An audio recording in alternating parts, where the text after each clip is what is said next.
Vllaznia vijon përgatitjet për sezonin e ri, ku Çeblut ka në fokus Conference League, ku në turin e parë do të ndeshen me letonezët e Daugavlips. Trajneri Edi Martini po punon maksimalisht me grupin aktual, ndërsa një mbrojtës nga edicioni i kaluar nuk bën pjesë në planet e tij.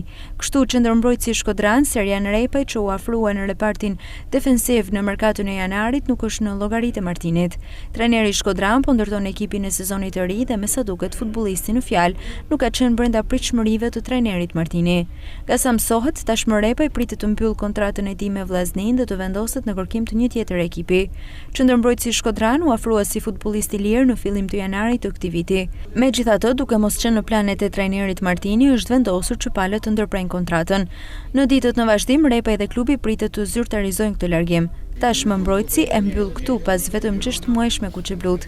Në disa ndeshje Repaj u preferua dhe si titullar nga Brdarić, por me sa duket qendërmbrojtësi shkodran nuk preferohet nga trajneri aktual Martini dhe zgjidhja më e mirë për të dy palët duket se është largimi. Merkato e vllaznisë ka nisur me transferime që kanë bërë mirë më parë në futbollin shqiptar.